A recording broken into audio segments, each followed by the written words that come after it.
Continuing to truck through this top 100 list here on the call up. I'm Aram Layton. He's Jack McMullen. We've got prospects number 40 to 26 today.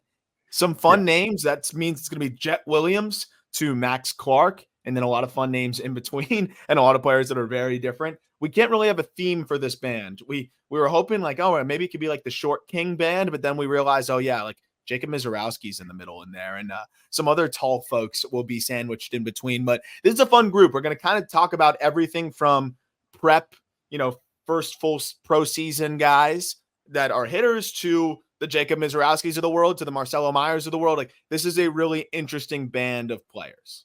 Yes, I love it because we start to get into the elite pitching prospects. We don't get to the top two, but we get to kind of that secondary band, and we have yet to, reach a guy like Andrew Painter, that kind of guy. But you've got a Misiorowski, like you mentioned. We get to Ricky Tiedemann. We get to Robby Snelling.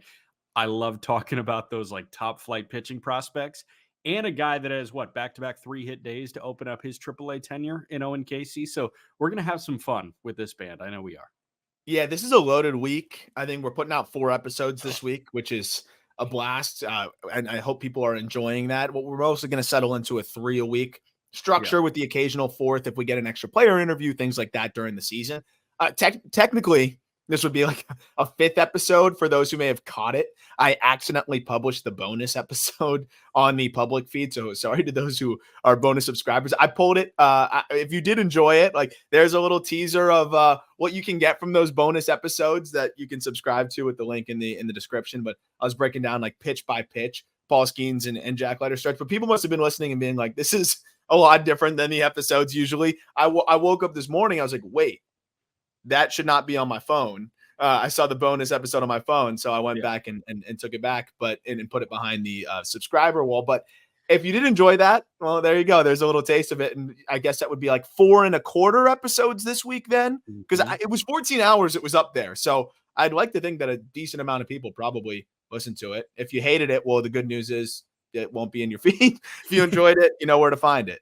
And the good news is, if you did enjoy it and you want to subscribe, Best Bang for Your Buck comes in the first week of the month. Like, here you go. It's April 2nd. So you get a full month, and it's a monthly subscription to 4 additional episodes a month. I'll hop including on one with you, but a lot of them are kind of, you sitting down Saturday morning with a cup of coffee, and it's like, hey, here's who's hot. You've got some fantasy baseball advice in there. You've got some dynasty advice in there. You've got some card advice in there. It is a useful tool if you're into that kind of thing. Yep. And one of the things I talked about in that bonus episode, I just wanted to touch on before we jump into it is I did a pitch by pitch breakdown of the Skeens episode or the Skeens episode, the Skeens outing and the Jack Leiter outing. And one of the things I noted in that bonus episode, and I actually ended up tweeting it out last night when I was cutting up video, is 5 called strike threes looking from Jack Leiter in that outing, which was pretty insane. So when I was able to walk through the sequence, say, this is why this happened. He got 22 inches of vert on this fastball. He got Joey Loperfido looking on a fastball with 22 inches of vert. So after I put that episode out, I texted Joey and I was like, you homered off of him. Like you got yours, but like, what was the deal with all of these called third strikes looking? Cause it would be 1-2, 0-2 counts where he had already thrown multiple fastballs before that. And guys were looking, and Joey's a really smart guy. Give me a very simple answer. Yeah, man, it's just a really damn good heater. That's all I got from him. So like, that's really it. Like, it's just a really damn good heater. And I think he's got it back to there because the shape wasn't totally there last year. It's back to that Vanderbilt really damn good heater. Yeah. And, I noticed based on that video that you tweeted out that, a lot of them were on the inner half to lefties, outer half to righties. And that allows a little bit of arm side run. I think that he can do that where it's like on the black and then it peels back on into the strike zone and he could get some looks there. The other thing that I mentioned to you, like spin, vert, that gets takes at the bottom of the zone. Oh yeah. That was 1 or 2 of them. But yeah, man, like as simple as it sounds, it might just be a really good fastball, like Joey's saying. It looked like some of them were just, oh man, like this got on me too quick. Just couldn't pull the trigger. Just lock up. Yeah, not time to go. Fun to watch though. And a lot of arms here a couple that we're going to talk about today, plenty of frozen strike threes at the knees. But A guy that does not take a lot of strike threes, looking even though he's extremely patient, is Jett Williams. And that's who we're going to start with at number 40. Of course, as always, link is in the episode description and on YouTube. You can be following along with us. Jett Williams, Mets prospect. I still want to see more action from him in center field. We saw him a little bit on the backfields at shortstop. I've talked about it, how I actually find that in-person looks for hitting, especially in the backfields, extremely, extremely valuable to get some takeaways. I still like to look at a large sample size of video because we can fly through 100 at-bats. Defense is really frustrating. I think defense is, as long as you have the angles, video usually can be better. I like it to see arm strength in person, just see some guys' actions, but you might only get a couple balls in a game, and some of them may not be that tough, and you just can't come away with too much. Watching Jett Williams, he made the routine, and it looked like, the actions have definitely gotten better, and he looks smooth, but the arm is pretty inconsistent, and it's not the strongest, and he sailed one that we were watching. Again, I don't want to take too much from one instance, and just looking at the large body of video, it did kind of align with that, though, in the small, like, microcosm takeaway that we had from the in-person look.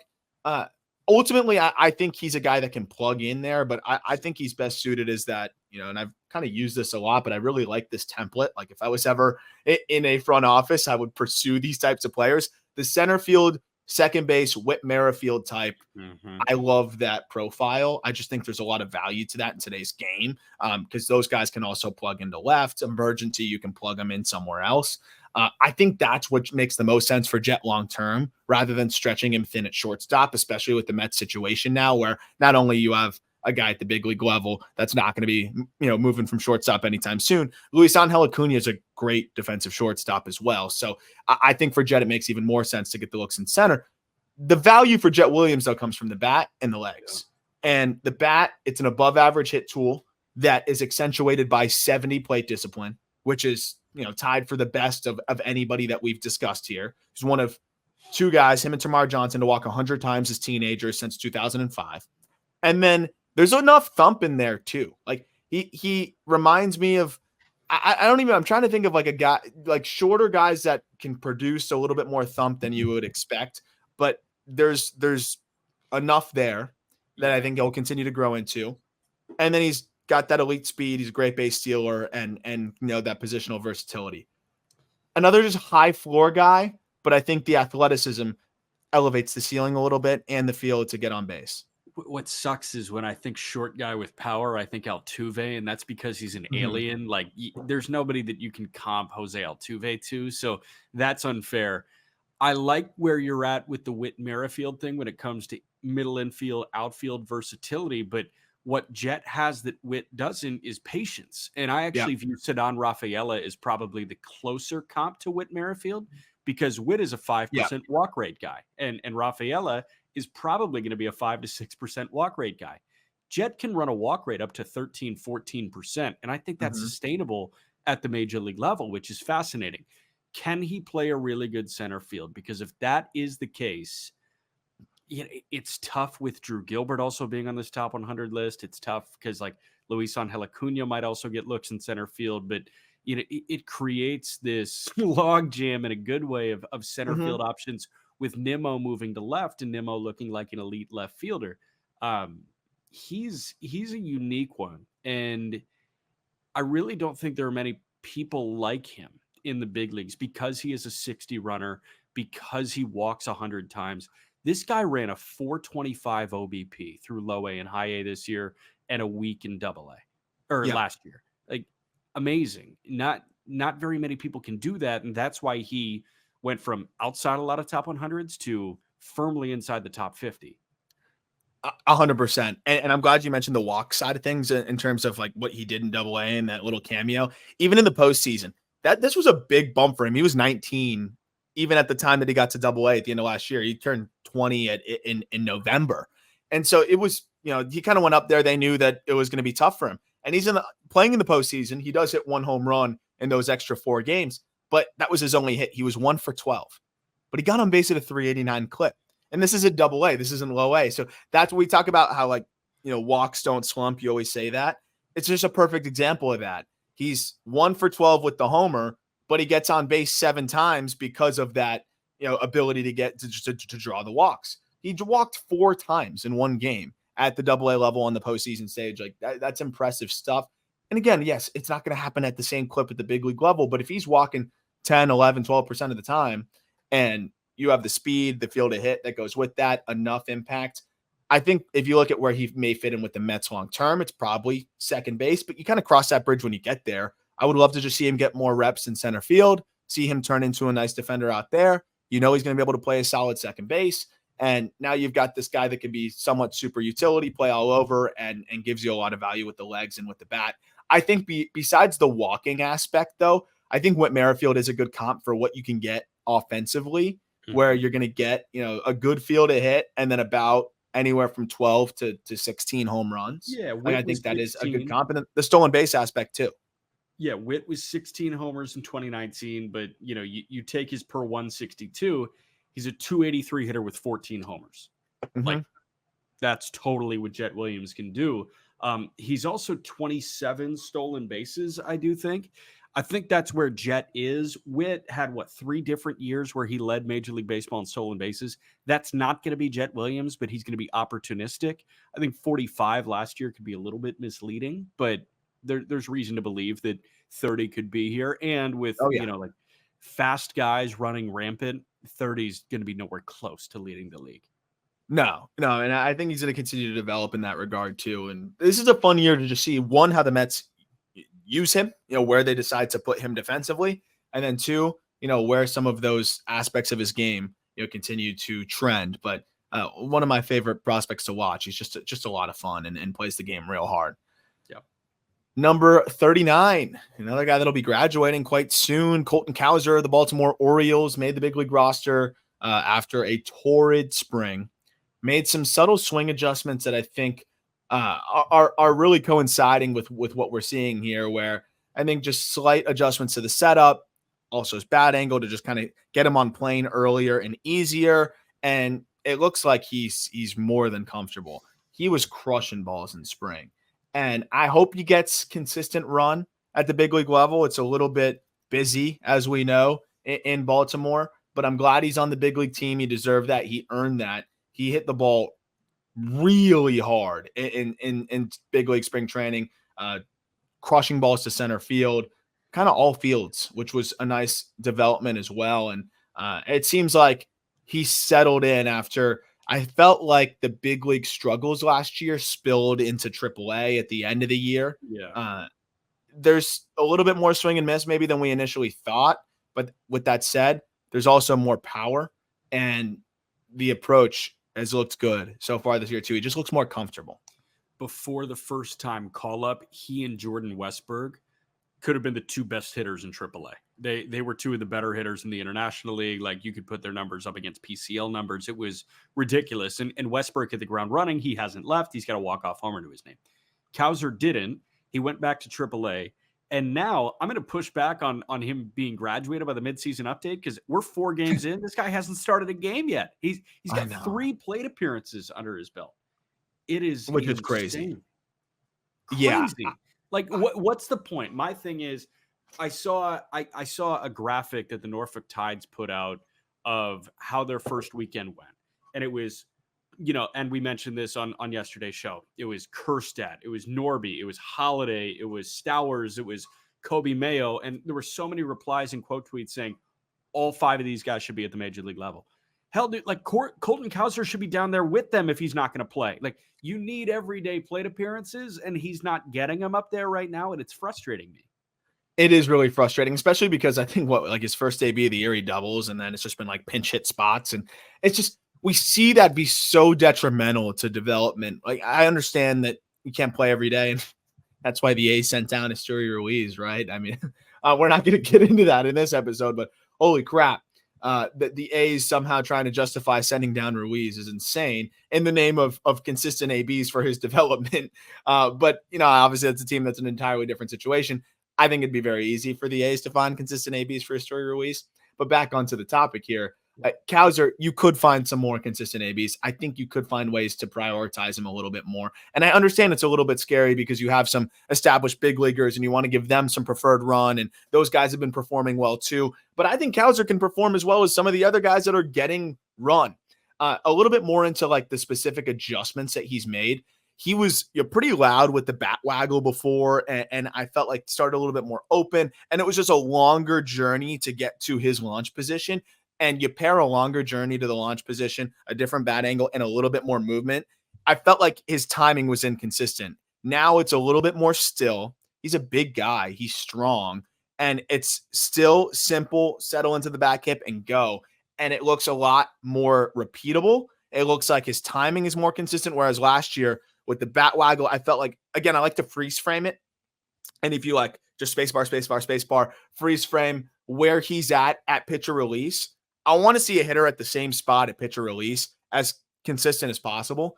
And at the end of last year, his hands were in a different spot. His bat angle was in a different spot because of the movement. Now it seems like he's in the same spot at release as almost every time. And I think that's resulting in not only more contact, better swing decisions, and better quality of contact. If they give him more run, it's going to look a lot different than it looked last year. I think the Orioles know that, but they're almost afraid to try it. For the same reason that they were afraid to break camp with Kobe Mayo at third base because they got to get Ramon Arias over there. And you know what the better product is. You know what the better product is when you compare Jackson Holiday and Jorge Mateo. But like you're not starting their clocks. I get it. With this guy, I really don't get it. And I know that Ryan O'Hearn had like an 800 OPS last year, but are we really DHing Ryan O'Hearn against right-handed pitching when you can get Santander off of his feet and put Cowser in right? My defensive question for you is this. Has the ship officially sailed on Colton Cowser, the center fielder? Like, is that a guy that can play center or no? I think as an everyday player, yes. I think as a guy that can plug in there, no. I think he can absolutely do that. So I think the ship hasn't sailed in terms of you put him out there, it's not going to be like, oh, geez, what's he doing out there? But if you put him out there for 150 games, I think cumulatively, he'd probably grade out. It's going to be like death by a million paper cuts. Just every couple games, there's a ball that, maybe no one even realizes, but, could have been caught by a Mullins or a better defender. But I think if he's out there, he's going to make most of the plays he needs to make, and he's not going to grade out extremely poorly. But with center field, there's just so many good options out there that ultimately it's not really a testament to or an indictment on, hey, this guy's a bad center fielder, we're moving him. It's more, he's a fringy center fielder, and there's so many good defensive center fielders out there. If there's one place that you're going to sacrifice offense, it's going to be in center field. And, I think it's center field and behind the dish too. Mm-hmm. And they've got options. Bradfield could be a rocket ship, but with his profile, it just feels like he could fly through quickly. So it makes sense. I wish they would give him some run in right and get Santander DH reps, but I'm not Brandon Hyde. I agree. And it's funny, like you think about the prospect promotion incentive and how the Orioles could really be running the table with it. I don't know how it works in terms of, you get a pick for first place, but you also get a pick if your player comes in second. What if you have guys come in first and second? That would be a unique Orioles adjacent. I know that you have Wyatt Langford, but I was just thinking about that. And I'm like, the Marlins had that happen in 2008. I think they had like 7 guys place on the, or 06. It might've been, it was 06 or 08 where it was like Hanley, Anibal Sanchez. Like it was Dan Ugla. I think they had like a handful of guys. I guess in the voting, we may find out with Texas this year with Langford and Evan Carter. Oh, true. Yeah, we might. I wonder if that was any disincentive for the Orioles because like they knew it was going to be too populated. I don't know. And I don't want to get like tinfoil cap here, but like you have the prospect promotion incentive is there for a reason because it incentivizes them. And you got to be slightly disincentivized when the Rangers have the 2 favorites. I mean, even when you have Jackson Holiday up right away, if you told me, gun to my head, who am I picking for rookie of the year? I'm taking Wyatt Langford over Jackson Holiday. And I'm considering Evan Carter with the experience over Jackson Holiday. Not to mention Mayo. And again, I wouldn't be surprised at all if either of those guys, if they lost to Jackson Holiday. But gun to my head, probably that's where I'm going. And let me know if in the YouTube comments If I'm not mistaken, Evan Carter would still qualify as a PPI candidate for the Texas Rangers. I wonder, is it you need to have rookie status and you're on the roster on opening day, or is it your major league debut? Like you have yet to accrue a day of Yeah. major league I service and need you're to on the know, roster. I need to read these rules better. Like I need but to know I've the read fine it. print too. Yeah. Yeah, but I would love the YouTube comments. Like, let me know what you got on that. And I know that's like our job, but I've read it multiple times and like I get different iterations of it. I'll dive into it. We'll talk about it on the next episode, and I want to compare how we interpreted it, and then see if we got the full breakdown there. I know this is kind of an aside, but I just wanted to since I teased it. 2006 NL Rookie of the Year voting is really funny. Hanley Ramirez wins it, slight edge over Ryan Zimmerman, who comes in second. Geez, that makes me feel old Yeah. because I remember this like really vividly. But then third place, Dan Ugla. Fourth place, Josh Johnson. And then tied for ninth place, three-way tie, Scott Olson, Anibal Sanchez, Josh Willingham. So the Marlins had 1, 2, 3, 4, 5, 6 guys in the top 9 if you include the players tied for 9. It's amazing. Joe Girardi won Manager of the Year. That was probably my favorite Marlins year I've had because I don't remember 2003 very well. That 2006 was a great time. Was Miggy still there? I think he was. Yeah, Miggy was still there. I had hope at that point. Yeah. 38. We got Emmanuel Rodriguez. Got a live look at him in the spring breakout series as well. He's a strong dude, right? Like we're right there behind home plate. Like, what was your initial thoughts? I know you love to look at these guys' legs. I know that's the first place your eyes go. And I always think like, I'm waiting for the day where a player tells you like, Jack, my eyes are up here. Yeah. And you're like, I'm so sorry. I just really sorry for objectifying prospects. You ever watch Entourage? Yeah. Johnny Drama with the Cavs. Yeah, that's right. I feel like that's you with baseball players. But the point being, there's a reason why. That's where all of your power comes from, pitcher, hitter, whatever it may be. That the ground is where the power comes from. Correct. And it makes sense that Emmanuel Rodriguez has some of the best raw power in minor league baseball. There are one of two ways that you can tap into the ground. Number one is doing the Tristan Casas thing, become one with the earth, and do like the grounding, become one with the soil. Yeah, all that. He's back doing that. Right. Or you can squat your way out of the gym and you can, you can create this monster of a lower half, and that in turn elevates absolutely everything.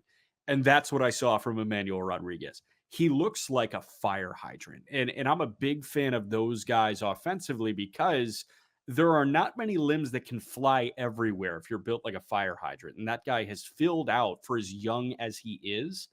And it's a quick turn. It's a quick swing. You'll speak to the swing, but like it looked very fundamentally sound, but he can stay so in control because he's so in tune with the ground because of how sturdy he has made himself. Yeah, and surprisingly agile as well, right? Like he's a guy that you'd expect the contact rates to be a little bit better, to be honest, because he moves pretty well. He still can get by in center field, and I actually think he's a passable defender out there. I think he's going to be the classic, like good enough to plug in there, but we got better options. Go play a corner. Although the Twins' long-term outlook's kind of funny. They got a lot of guys like that. I think Walker Jenkins is going to be cut from a similar cloth where it's, he's good enough in center, but might be better in a corner just because we got some other guy that can play a great center field. But to the point of he can move pretty well. And, that's where the whiff is a little surprising. I think some of it can be the path on occasion where he can get a little steep to the ball and be a little bit in and out of the zone, especially, when you're a little bit steeper to the ball, stuff that's breaking downwards, you can kind of swing over it. And then he also struggled with the passiveness side of things where I think he'd find himself in a lot of disadvantaged counts and then kind of fighting for his life. We talk about patience and plate discipline. He walks as much as anybody, but he's not quite that plus plate discipline guy, because when I watched those ABs, there was a lot of times where he's in a spot where he should be a little bit more aggressive and he takes a strike, or early in the count, he takes that hittable pitch and then you're playing from behind. It's much harder to get away with that against more advanced pitching. We always talk about how you might get that one pitch in AB. The flip side, though, is this guy was 20 years old last year. Injuries have affected him in the past. He got off to a really slow start, and then one, stayed healthy, played 103 games. Two, posted one of the best 90th percentile exit velocities you're going to see, of a player, below the age of 21, 108 miles per hour last season. We talk about the walk rates. The strikeout rate dropped as the season progressed. And if you grab his final 50 games, he walked at a 21% clip, struck out at a 27% clip, started to elevate the ball a little bit more. My only concern right now is I wouldn't say only, but my main concern right now is how do you hit stuff, especially change ups, slower, softer stuff at the bottom of the zone. He just really seems to struggle to have that adjustability within the zone at this point, where it is a little bit of that. We talk about like the one swing for one spot.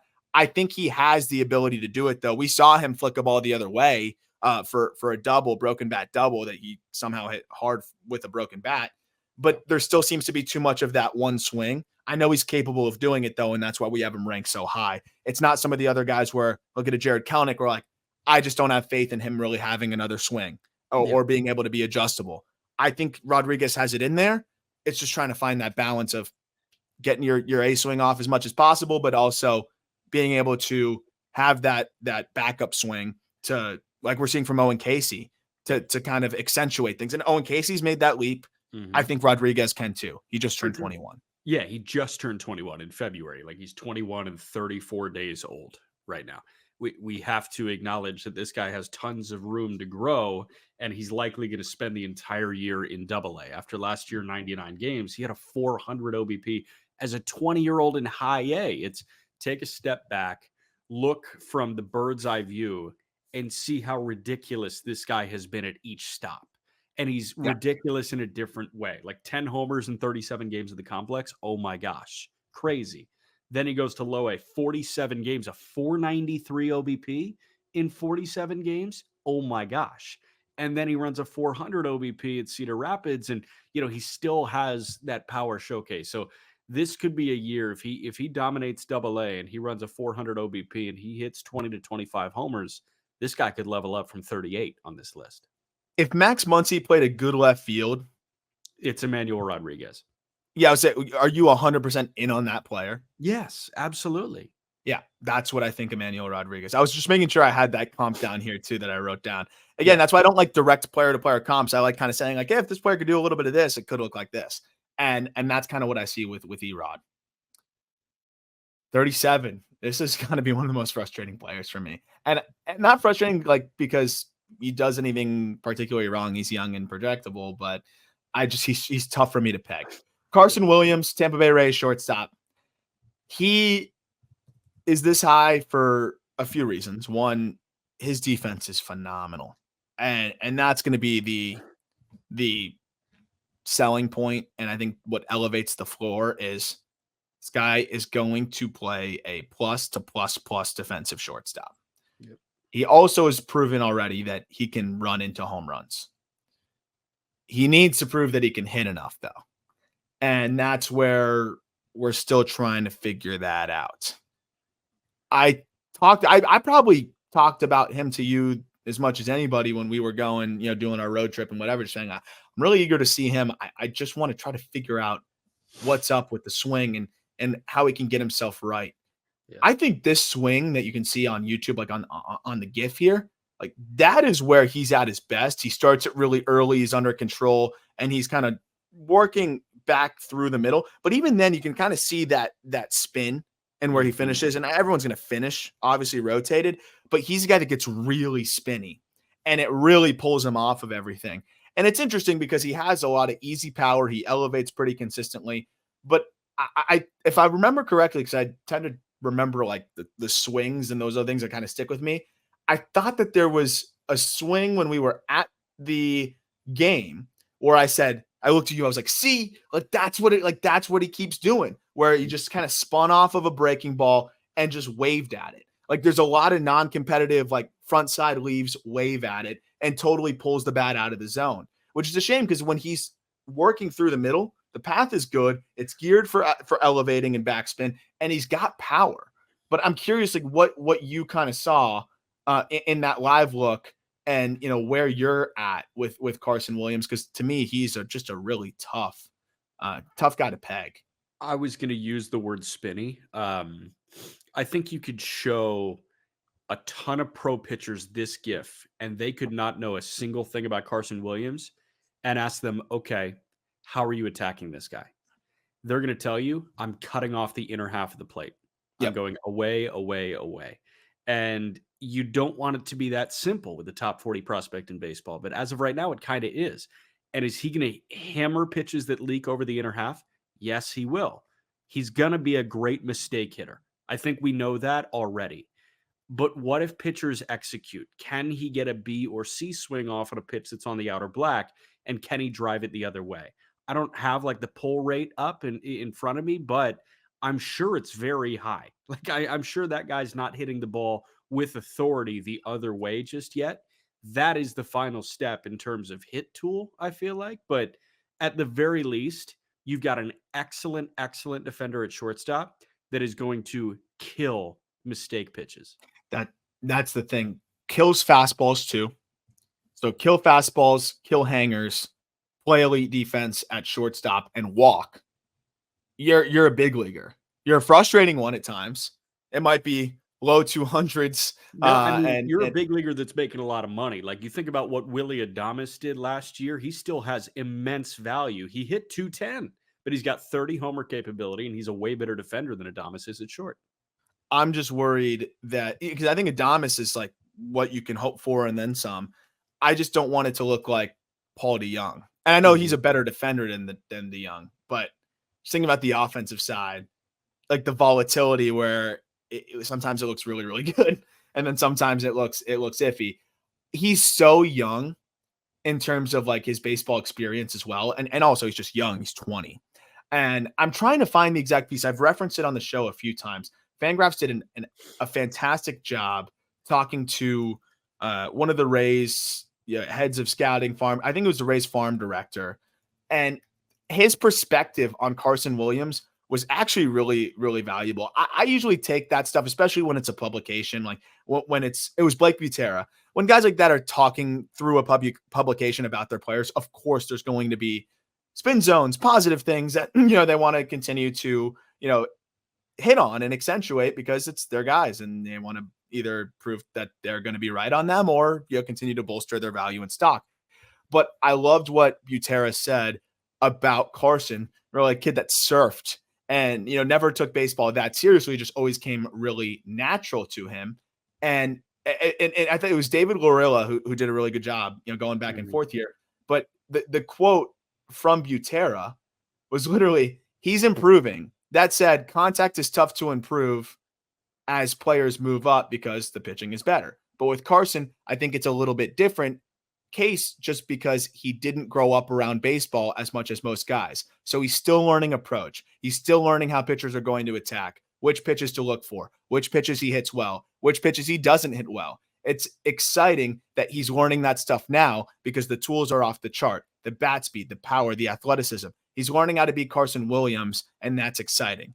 The follow-up from Lorilla was, can you elaborate on him not growing up around baseball as much? And I don't want to give away the whole thing, but Butera talks about how he grew up in California, loves to surf. There's volleyball in his family. He went to Torrey Pines High School. Like that doesn't scream baseball at all. That screams golf, volleyball, all that. Which is funny because I actually think Torrey Pines is a baseball school, which is the funniest part. Is it? But it does scream like golf and what like. But the crazy thing is like, if that is really the case, and I see it in him, and if you just kind of see the way he carries himself, like it seems like it, then I'm going to be a little bit more patient here. And he's also had some aggressive assignments. So if the hit tool can come along and if he can continue to learn, I think it could be, he could be a monster and he could be one of the best shortstop prospects in the game. He's got plenty of time, but how much time is kind of my question, Jack? Like, at what point do you, because he's going to be in AA this year. Yeah, he officially. I'm going to be patient. Like, he might struggle. That's fine. But is it next year where if the struggles continue, is it at the end of this year if it doesn't look any better? I think that's kind of where I'm looking at it, where it's you got a taste of AA last year. You're going to get a full year here of double. If it doesn't get any better in the second half, then I'm probably not as much subscribing to he's just catching on to these things. I think he needs to stay on track, and I'll get into what I mean by that in a moment. There are 4 big leaguers that have come from Torrey Pines High School. one of which Chad Hutchison played in 3 big league games. Adam Johnson threw in 9 big league games, but then you got Garrett Stubbs and Kyle Hurt. Kyle Hurt's going to have Yeah, a your long point big league stands. career. I bet they've got more golfers. Yeah, I'm sure. But what I mean by stick to the plan is 2022, he spent the entire year in low A. 2023, 105 of his 115 games came in high A. If he is in double A for the entirety of the year, and at the end of the year, we look at Carson Williams and say, okay, he's ready for triple A, that's sticking to the plan. And I'm Okay. not concerned yet. But if we look at Carson Williams at the end of this year and say, maybe he should head back to Montgomery at the beginning of 2025 and let's see if things really click and then he can get that quick ascension to Durham, I would start to raise a little bit of concern. I think this guy going station to station is totally fair. Okay, I agree with that, and I will say, when you have this defensive ability, when you have the power, I talk about the 90th percentile, over 106, creeping on 107, elevating consistently too. He could be a 32, 33% strikeout guy still and be a 4-5 win guy because of the ability to hit fastballs, the ability to hit hangers. Again, if a pitcher comes in and executes, yeah, he might be a pretty easy out from time to time. But if you got guys like Jeremy Pena, doing what they're doing, I think he can be better than Jeremy Pena. Yeah, man. I mean, he's Outman in the infield. James Outman Yeah, in the infield. That actually is a great player. That's a great one too. Outman in the infield could be. And Outman took some time, right? Like it didn't really click until a lot later. So I think that's another great example. 36, Red Sox catcher prospect Kyle Teel. I think this was one where a lot of people were surprised, even at some Red Sox fans, like, whoa, that's high for Teel. Too low for Mayer, too high for Teel. Sorry. I'll make my case for Teel and then feel free to kind of fill in wherever you want to fill in. I loved him out of the draft. That's the first and foremost. But when a guy out of the draft, like a Matt Shaw, right? That was another guy that we talked about. I absolutely loved out of the draft. And then their pro debut goes kind of exactly, or if not more, just even better than I thought it would go. Like that's a guy that's going to usually get the helium even quicker because it's already high on him out of the draft and had him probably higher on our draft rankings. But Teal's pro debut couldn't have gone much better, and he got some aggressive assignments and kept getting pushed. What was it, 26 games? Hit 363, 482, 495. Not trying to buy too much into that sample size, but we saw more of the same, which was patient approach, really good feel to hit within the zone in that small sample, 88% in zone contact, which is actually right about the same as his college numbers, which is impressive.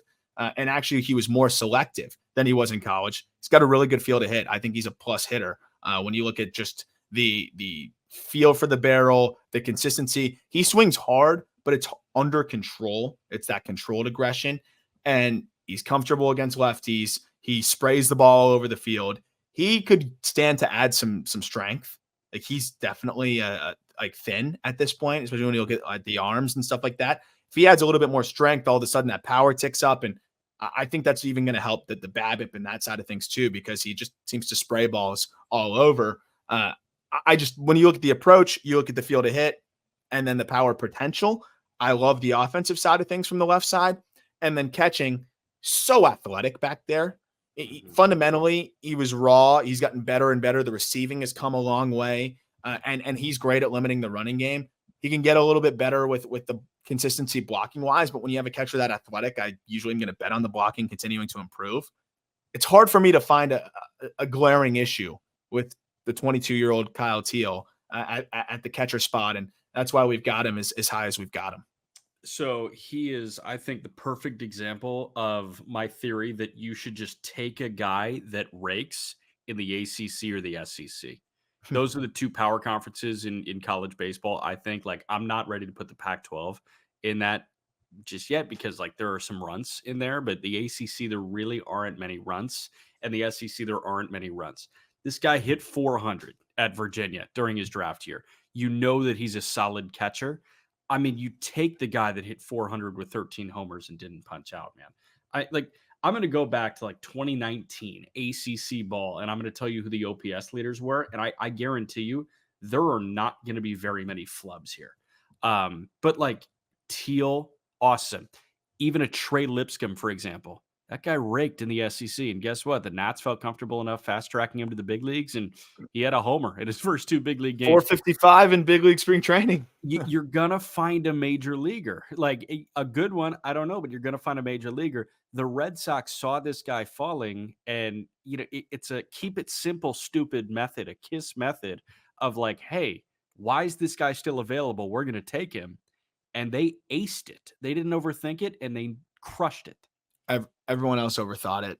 When we were covering the draft, I'm like, how is he falling? How is he falling? How is he falling? How is he falling? And I think there was some concern about it. Kind of was that 1 year breakout. And I know draft models don't love that.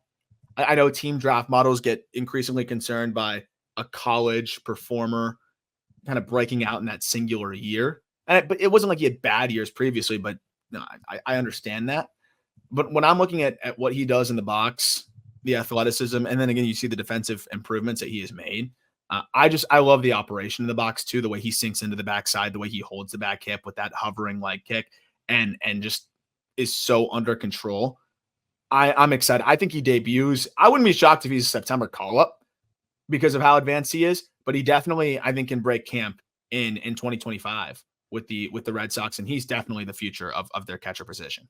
Portland is going to be a roster to identify later this week. It's going to be Kyle Teel, Roman Anthony, Marcelo Mayer, Nick York. They're all going to be there. My goodness. I will make sure to go see them play this year while they've got that group together.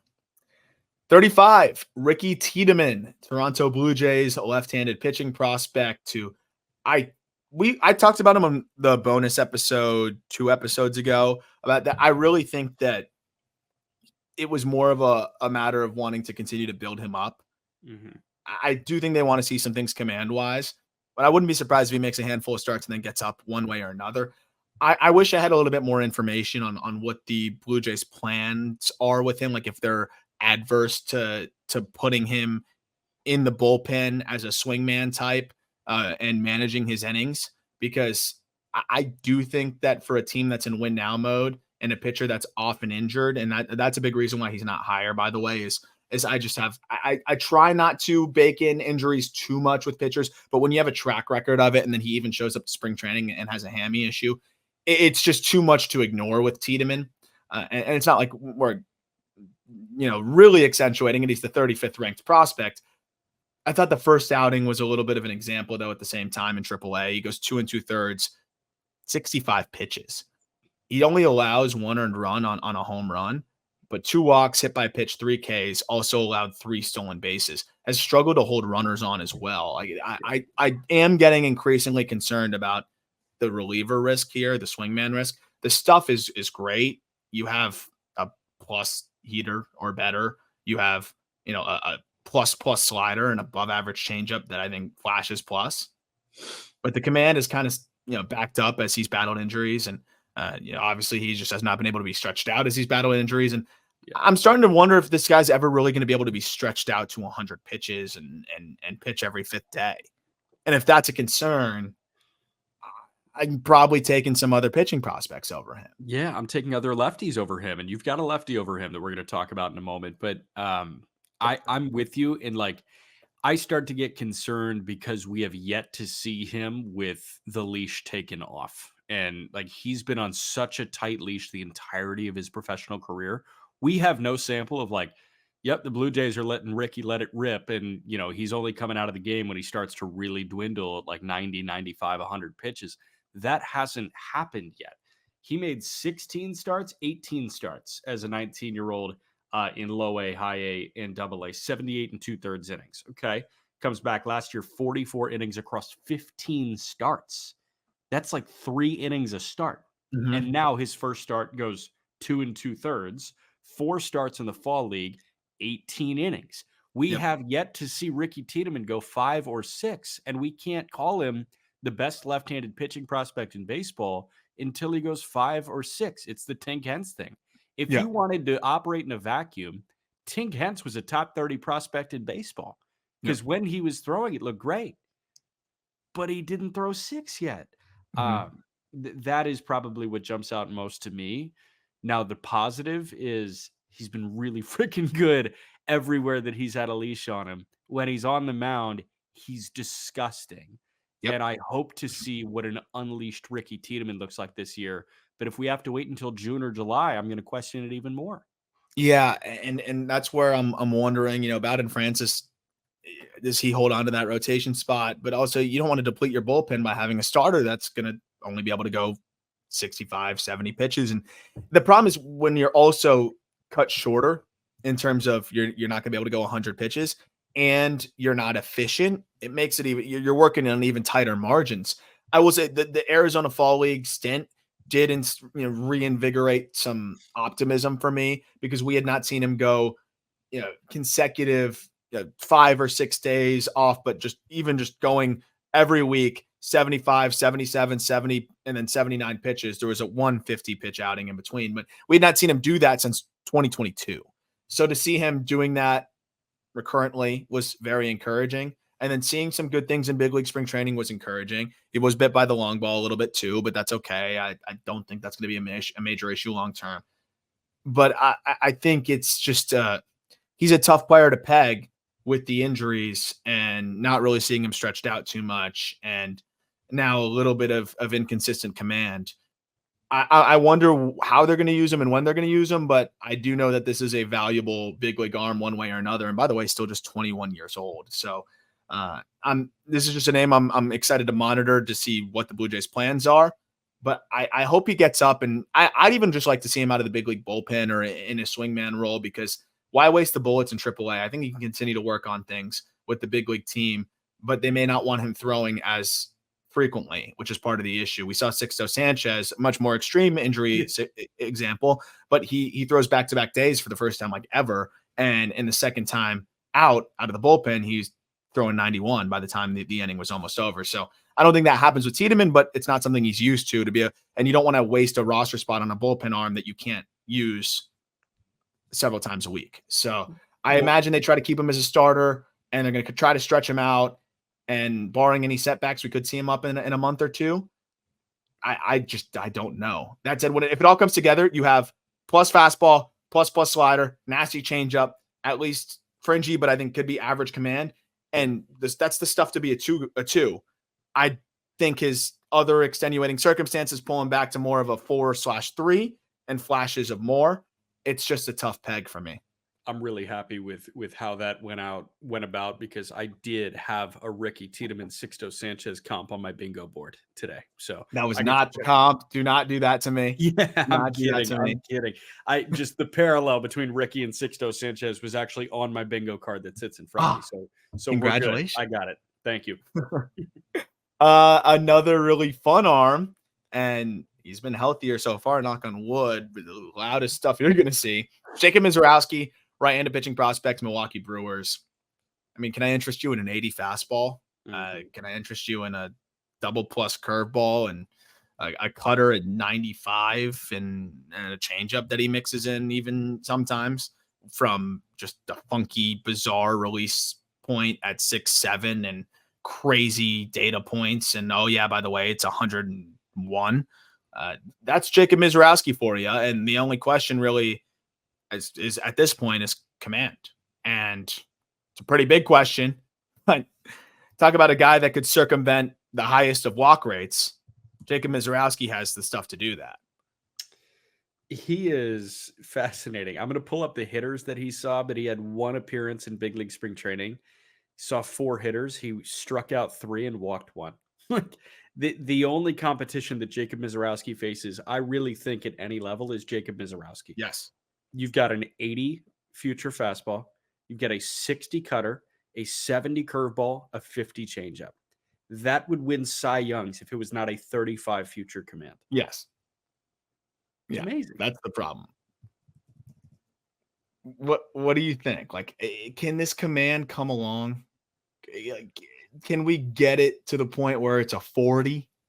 I don't see it, because that's why I have a 35 future. 35 command, even with this stuff, he'll be a starter, and it'll work. It'll be a roller coaster from time to time. Where do you think the dust settles command-wise? Yes. So he threw against the Dodgers. He walked Young, but then he struck Taylor Young, but then he struck out Chris Oakey, Tyrone Lorenzo, and Yainer Fernandez. Um, I wish I could tell you that they should be able to figure out how to improve the command, but you go ahead and watch the GIF if you're watching on YouTube. How do you like slow that down and analyze it mechanically?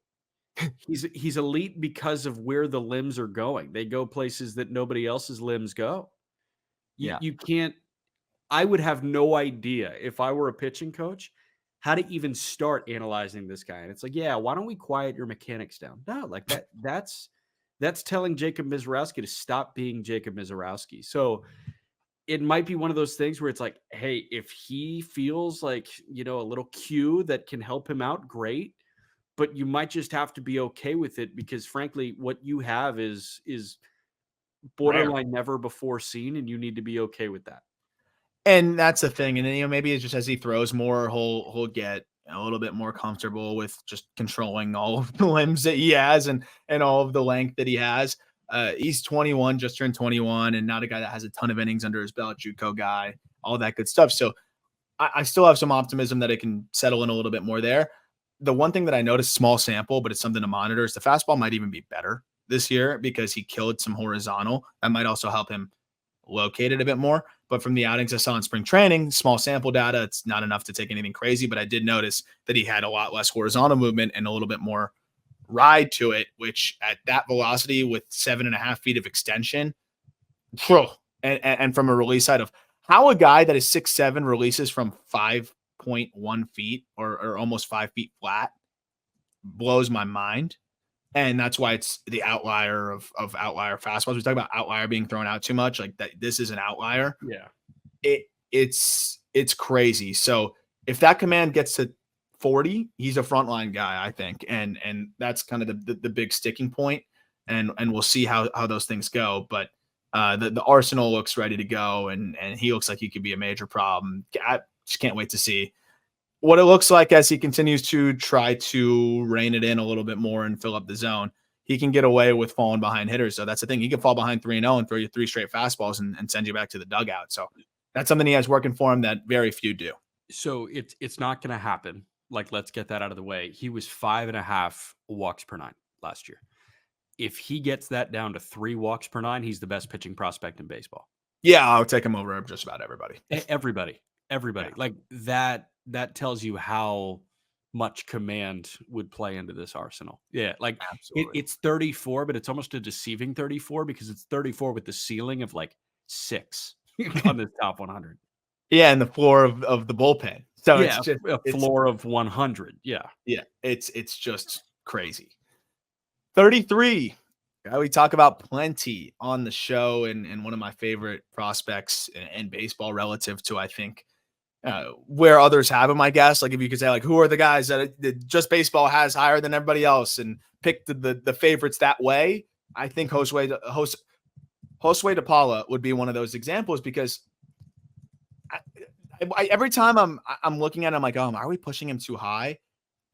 I start to do that game of would I take this player over him? Would I take this player over him? And it settled at 33. Like I was not taking Misiorowski over him at this point because of how much I believe in the bat. I think it's going to develop into a plus hit tool. When I look at the swing mechanics, when I look at the way he already has a feel for his body, it's such a early and smooth and slow load that is just consistently on time. He gets to pitches in different spots and with ease. The control of the barrel is really impressive, and the barrel accuracy is really impressive. And then you see the frame. He's already big for a young kid with more room to add strength. I think he's going to grow into above average game power. So you can have a 70 hit, I think, is what he can grow into with above average power. That's going to be one of the best hitters in the minor leagues and a guy that could be an absolute monster offensively. He also has already demonstrated the ability to, draw walks, decent feel for the strike zone, handled an aggressive assignment, showed really good things in the backfields and additional work. I just think this guy is going to be really tough to punch out and blend a rare plus hit or at least easy plus hit with above average power and a good approach. You won't see a grade discrepancy or a grade disparity between present and future value as great as him anywhere else in the top 100. Like a 15-point swing and hit, a 10-point swing in plate discipline, a 15-point swing in game power when it comes to the key offensive grades that you put out, this guy has more room to grow than anyone in the top 100. And that's why I'm sure he's as high as he is. I mean, 17 years old at the start of last season. And I just, what I saw from him, I've not seen. And we talk about, oh yeah, but they do it at the complex or the DSL. You got to take it with a grain of salt, even though I like the swing mechanics. And that's true because poor pitch recognition can kind of, expose that. Sometimes video, you can't be as privy to the bat speed. And if the bat speed isn't as quick as you think, then it'll be a little bit less of a translation to contact rates against better pitching. But we saw De Paula do it against low A pitching. I've seen him do it in some tough backfield matchups. And I just think it's only going to get better and better at 17 years old to be that big and that under control and that smooth with the path that he has. And then also flashing some exciting power, like flashing those 109s, 110s with ease. It's a very low effort swing. I am very, very bullish on what he's got going on. By the way, he ran a sub 20% chase rate in his age 17 season, mostly playing in low A. The defense is a work in progress, that's for sure. But he was 17 last year at the start of the season. He's going to be 18 now in high A at the start of the season. He's going to start the next year, maybe 19 in double A, or he could get to double A this year with how polished he is. I think this is a guy that's going to be, with what he does in high A and his youth, like he's going to be a consensus top 50 prospect by the middle or the end of the year, in my opinion. Yeah. We're going to get to prospect number 32 in a moment. That's Robby Snelling. Before that, a quick break. All right, 32, Robby Snelling, who we had on the show a few weeks ago. A really fun interview, really insightful, talking about his football background, talking about what worked for him last year, how much he worked on the changeup this past season. The Padres have a good one here, and there's a reason why he wasn't included in that C-Steal. I deem him, no one's untouchable in the AJ Preller world, but he's got to be as close as it gets. What he did last season was fantastic. That's why he won Just Baseball's minor league pitcher of the year. Yeah. When you have the command that he has, when you have the feel for three pitches already, the changeup's a little bit more of a work in progress, but the slider already flashing plus, the fastball above average. I do think he could grow into plus, because he's 6'3", 210 athletic. I think will grow into a little bit more velocity. I do think he's a guy that could tick up. It may not be front line, but the probability of him being a number 3 and a guy that can eat as many innings as anybody in the big leagues when he gets there is a reason why I think it's hard to justify taking many other pitching prospects over him. 4-star linebacker pitcher. You think they look more like Ronel Blanco, where like absolute units for arms. The buys and tries are crazy. Like, look at Ronel Blanco. He does not look like a starting pitcher at all.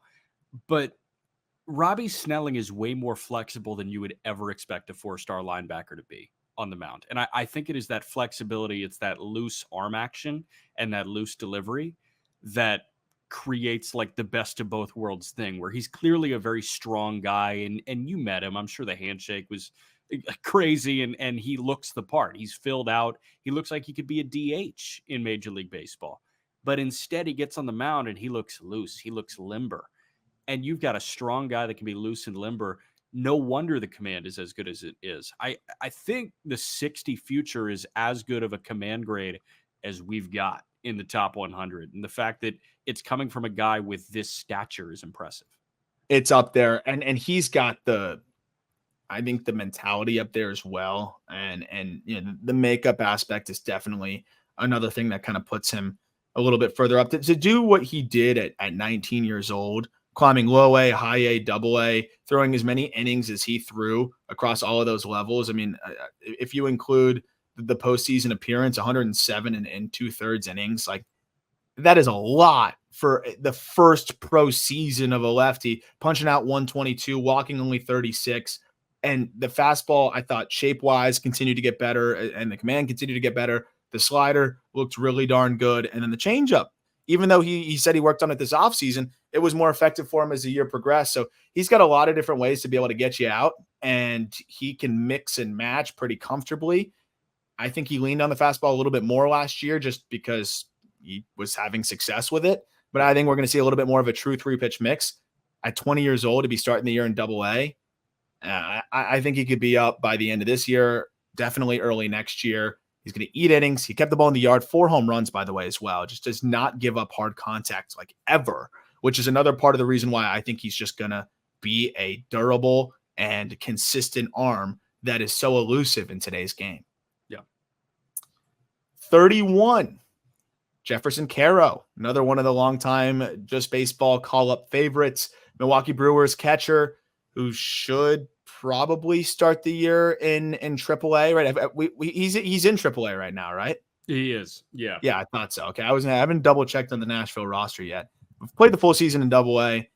Fell off in the second half a bit. I think he also just ran out of gas a tad because of just how much he was playing. I don't think he'd ever played that much before. He's a guy that's the example of the above average hit, but the poor plate discipline kind of takes him out of that. But he's a plus defensive catcher, maybe even better than that. Moves so well, rocket for an arm. One of the rare defensive highlights that you see us put a gift forward, throws a guy out from his knees. He did that several times last year. He is going to be one of the better defensive catchers, I think, by the time he gets up. And then when you add in above average game power as he continues to elevate more and an above average hit, as long as that approach can get a bit better, it's really hard to poke a hole in Jeferson Quero's game, where I think he's going to be that well-rounded catcher that also hits the ball pretty darn hard. So Quero has been diagnosed with a shoulder subluxation. I didn't even see that. According to general manager Matt Arnold, and will receive a second opinion once the inflammation subsides. Todd Rosiak, the Milwaukee Journal-Sentinel. I knew he exited on opening day, forgot what it was. I think he was diving back on a pickoff, and it was a partial dislocation of his shoulder. So we'll see how long that holds him out. Sucks. When he's healthy, he is fun to watch catch. Like, there are very few people that are fun to watch catch, but Yachty was fun to watch catch, and I don't ever want to put that on anyone because Yachty is an 80 grade fielder, but like, he makes catching fun. It's like the JT fun to watch catch. I think the way he moves back there, how aggressive he can be with back picking runners, and better examples Moreno. Better examples Gabby Moreno. Moreno is fun to watch catch. And just if he can cut down on the chase, the above average hit tool, bat to ball wise, is there, above average power. He could be 20 home runs, maybe a little bit more. He can hit 260, 270, maybe even a little bit better than that. He's not going to walk much, even if he does improve, but you're going to get ridiculous defensive ability. Hopefully he comes back healthy. I love what you're getting here from the catching position, and the offense could really put him over the top to make him one of the better young catchers in the game. For sure.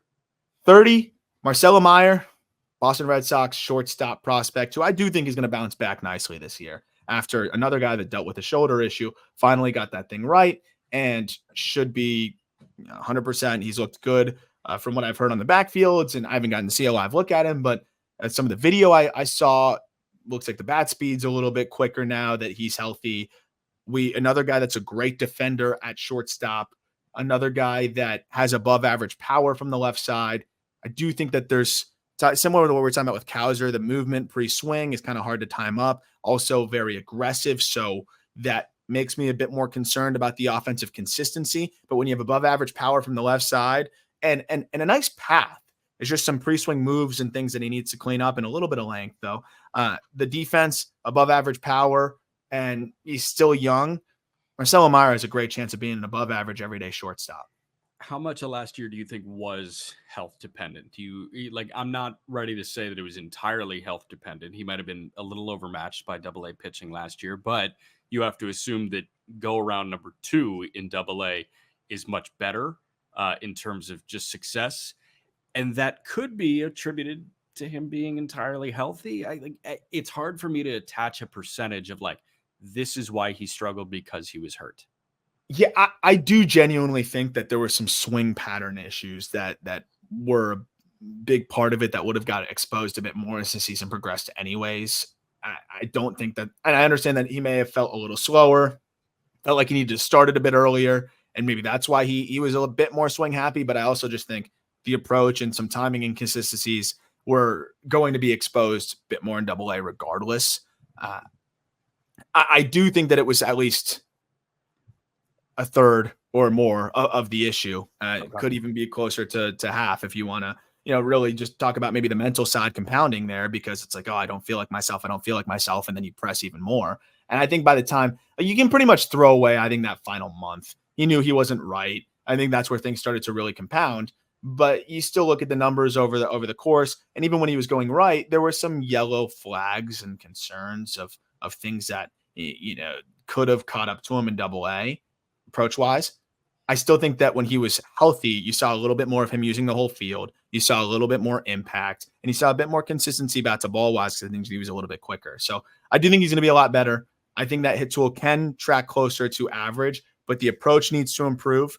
And I think a lot of that's going to come from repeating his moves in the box and simplifying things. He's very pull happy at times. He likes to hook balls, but when he's at his best, we've seen him drive the ball with authority the other way, and he has the ability to do that. He does have the ability to elevate, and we've seen him flash EVs. Like his 90th percentile, if you cut out the final 2 months, was 105. So there's power there. It could grow into plus, but there's a lot of answers that we need, and there still were some major issues even before the reported shoulder thing against secondary stuff, especially like sliders and pretty much anything breaking hard. It just seemed like he was rushed and waving at it. So there's some things that he needs to adjust. But when you have the defense, you have the offensive potential there.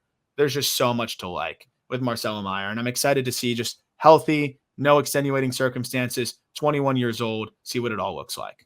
For sure. Going to 29, Owen Caissie. We don't need to spend too much time on Caissie because we talk about him like every third episode.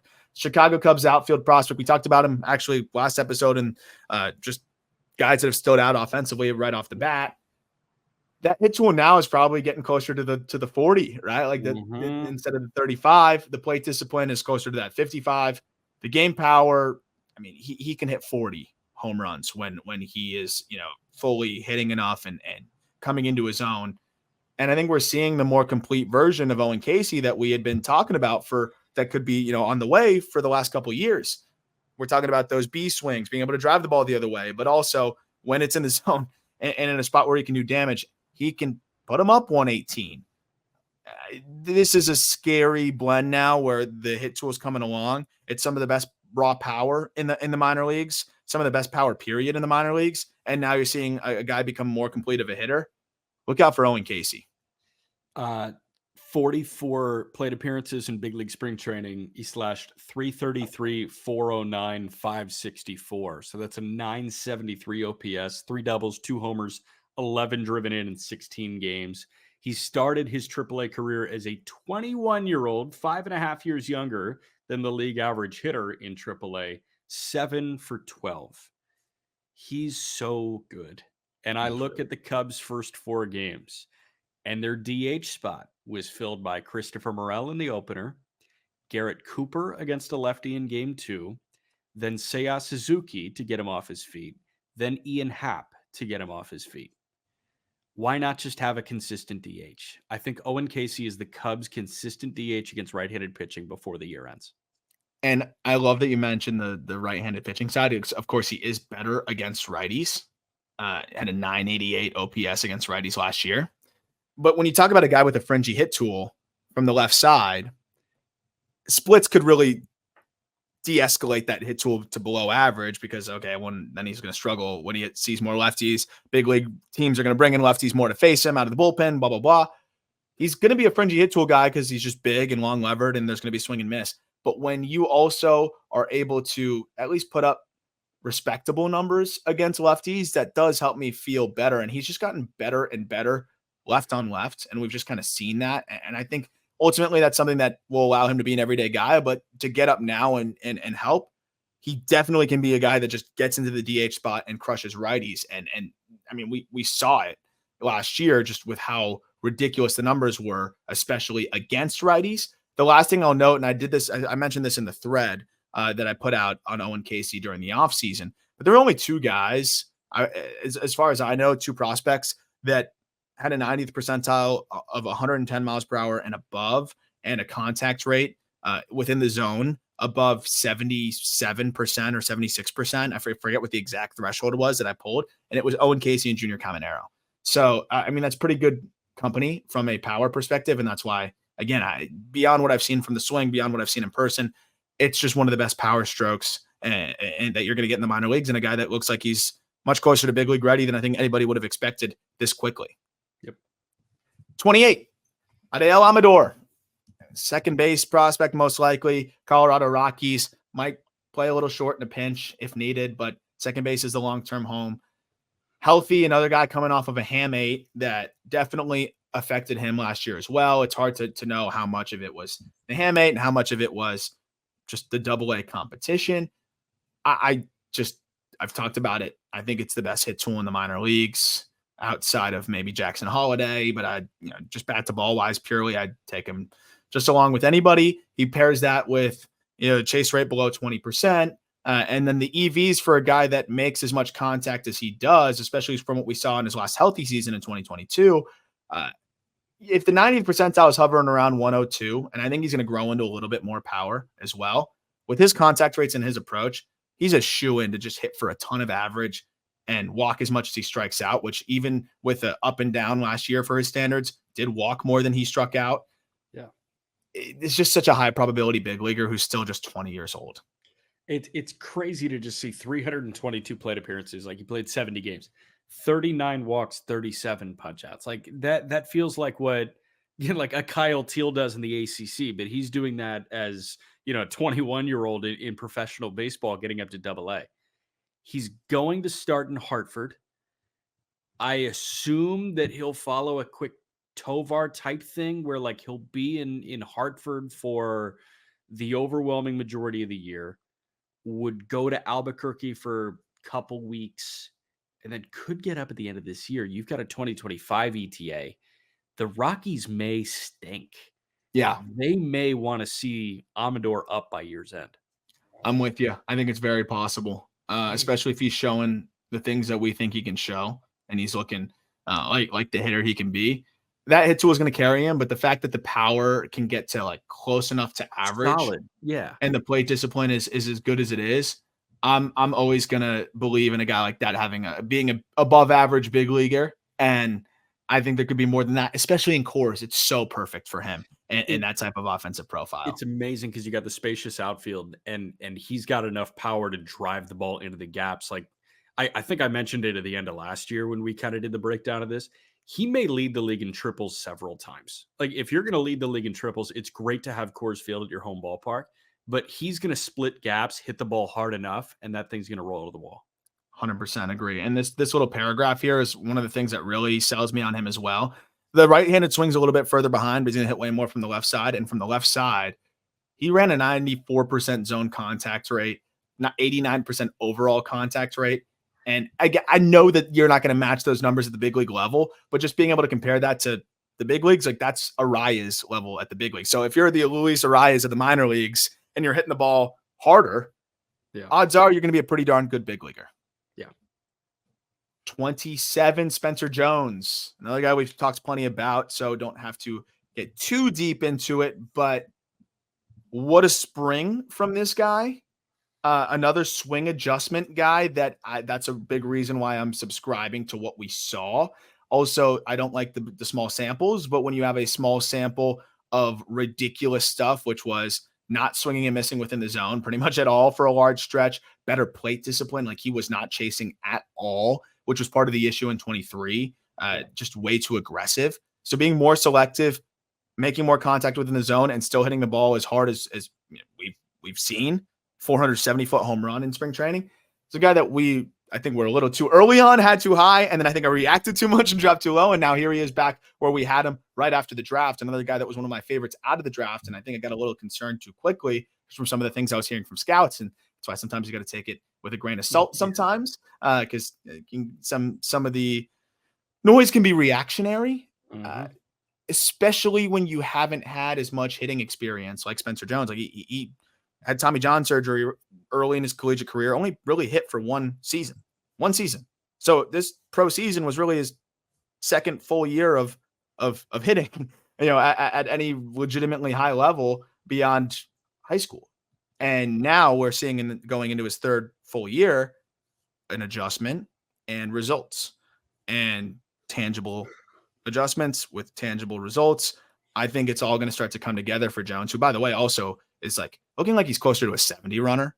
Yeah. I probably should bump that, especially with what we heard from like Yankees camp, him maybe being one of the fastest guys in the org, just with how big those strides are. We saw him steal 40 plus bags last year.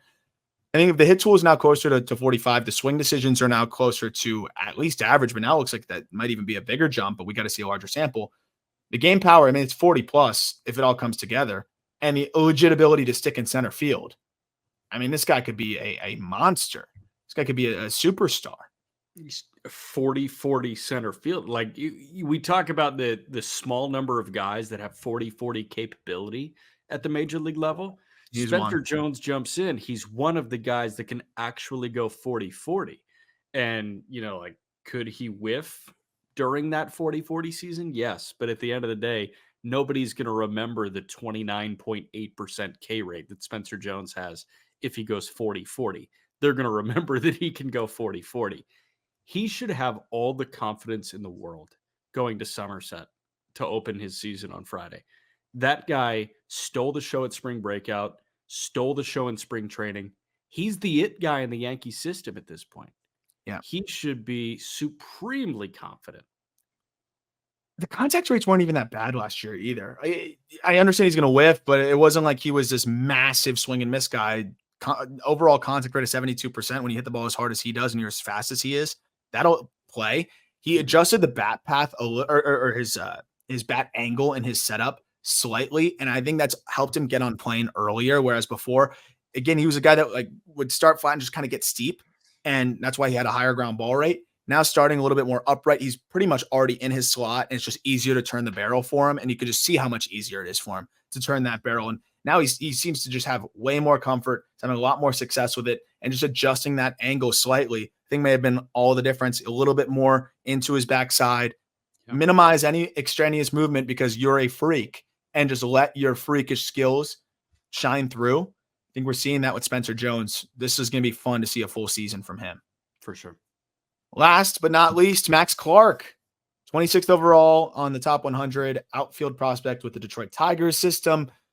Assigned to low A, another guy that made some swing adjustments that look good. I'm excited to see what that looks like over the course of a full season here. I mean, great feel for the barrel. A reason that he is a higher floor guy is plus defense in center field, a plus arm. He can motor, and for how compact he is, can hit the ball hard. Also a good feel for the zone. There's some things, he's a forward move guy, and even with the adjustments, some of the things that I've seen on the backfields, he is still struggling to keep his weight back. He is kind of getting forward, and that's understandable because his bat speed is so good and his swing is so compact. We talked about like DeLauder and some other guys. Clark has been able to get away with that his whole career because of the bat speed that he has. But I don't think that he's going to be able to get away with the forward move as much. And that's something that we're going to need to see that lower half get a bit more consistent. He really starts in his base. He's really in it. But guys that start really in it sometimes struggle to stay in it. The guys that use that, like, hey, let me start stacked on my backside, are the guys that struggle to get there and stay there. So that sway causes them to go back forward. So those guys start stacked. Other guys that maybe end up moving forward prematurely, start stacked, and just can't hold it. And that's why you'll see guys kind of start upright and then sink into the backside because it gives them that negative move. Clark seems like he's tinkering a little bit, and I still think he's looking to find that adjustment that helps him stay in his backside. Because if he does that, all of a sudden, I think we'll see above average game power and probably even better just swings against secondaries. I think the adjustments he made with his hands and with the path are going to help a lot. But I'm still a little concerned about that forward move in the lower half consistency. That said, it's so early. That's so classic for young, talented hitters. And everything else is so exciting. And the floor is so high with the defensive ability in center field and the approach. That's the thing. And I feel like he is compact enough to still make the forward move work right now when it comes to putting the ball in play, but it'll just zap his power. And this guy, even without much power, is big league probable because he's going to put the ball in play. He flies and he's going to be a great defender in center field. So the thing that can turn him into the elite player that the Tigers picked over Wyatt Langford is probably finding that power. Yeah. And he's flashed it. And there's been some swings I've seen where it's like, whoa. And you've seen the BP videos that he'll post, like it's all under control there, but then you get a little cambio in a game and whoop, and all on of a that sudden front you're foot. lunging and it looks like ass. And that's what I've seen this spring a little bit of. But again, when it's a fastball and he's on time, it's like, whoa, that's a quick stroke. and then the approach being as good as it is, I'm not worried in the slightest. Like, that's going to come along. But you look at like, oh, how is a Walker Jenkins producing better results? He's just a little bit more in sync and in tune with his body, and it's a little bit more sequenced. Happens. Doesn't mean for sure he's going to be the better player long term? No, because these guys can figure things out over time.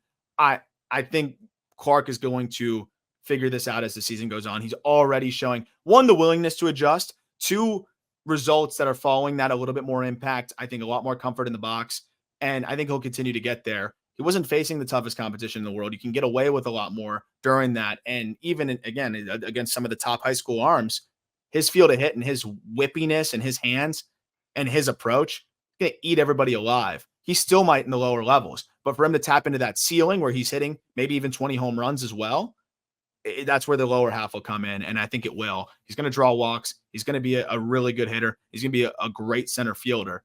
This guy could be a very dynamic and fun prospect. And I know people are going to always talk about who went, before and all that good stuff. But at the end of the day, I don't think it's going to be one of those where it's like, oh my gosh, how could they have picked him? Right? This isn't Ryan Leaf over Peyton Manning. Clark, I think, is going to have a very nice career. He's going to be a WAR accumulator, and he's a high probability big leaguer who should climb quickly for a prepster. That'll do it for this episode. We only have 2 more left where we're diving into the rest of these 25 prospects. It'll be 15 or 25 to 10 or 11 and then 10 to 1. So keep an eye out for those episodes. Very excited to keep going through this. As always, thank you for listening. If you could leave a rating, help us grow the show, would be great. Subscribe on YouTube. I'm going to start doing some breakdowns of some of the outings and swings and all the stuff we talk about with video. I think there'll be some fun things that you'll enjoy on the YouTube side. And go to our Instagram. Go support the new IG. Give us a follow there. We'd appreciate it. Thank you very much. We'll talk prospects with you tomorrow.